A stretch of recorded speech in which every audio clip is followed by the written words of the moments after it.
आज हामी यता आएको छौँ दोकान यता चढ यता हेर्नु सक्नु होला के छ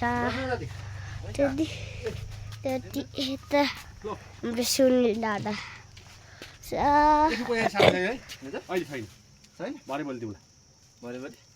काम लागिरहेको छ नि छैन अहिले छैन कोही छैन अनि यहाँ साथी पनि छैन भोला नि दिनु हजुर तर लानु हजुर होइन भोला भनेको भोला तल लानु लाग्यो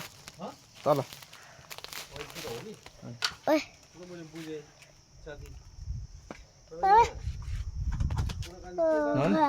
हजुर रहेछ त नि पैसा पैसा भरेर के गर्नु अलि अर्को आउँछ के गरिदिन्छ अनि सकिएन खेलो खेलाउँदैछ छैन कति फर्कनु पर्यो 110 भनेको कति भयो 110 मा दिने गरेछ नि 110 हो कि 110 भनेपछि 300 छैन 300 रुपैयाँ भएन यसले 410 हो दिन मैले 90 रुपैयाँ दिनु 20 भोला दिनु मामा मिठाई मिल्दैन त यहाँ खोकी लागिरहेछ बोला छैन हजुर बोला छैन अनि चाहिँ 90 रुपैयाँ दिनु हो 90 रुपैयाँ भनेपछि 50 भयो भन्दाखेरि 50 हो 40 मिठाई लैजाऊ न एक बिठामा किन डराउनु मिठाई किन लान्छ लड्डु 2 10 भकै लैजाऊ कि किन डराउनु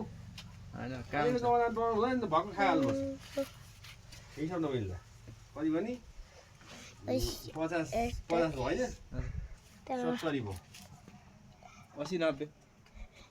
80 भयो होइन 80 भयो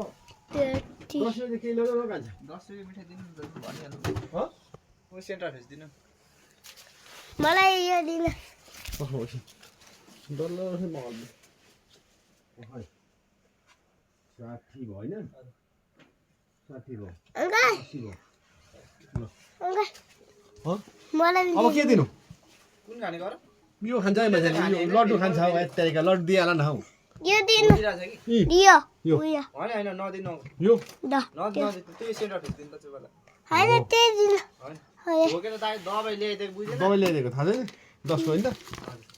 त्यही ल्याइदिएको मोबाइल त के को बित्थामा खान्छ सेन्टर फेस ऊ मामाले त्यही अनुसार गर्दैछ अनि दबाई ल्याइदियो उ त टिपेर भाइ एउटा म यो उठ मलाई ब्लग बनाउँछ त्यसो त कुरा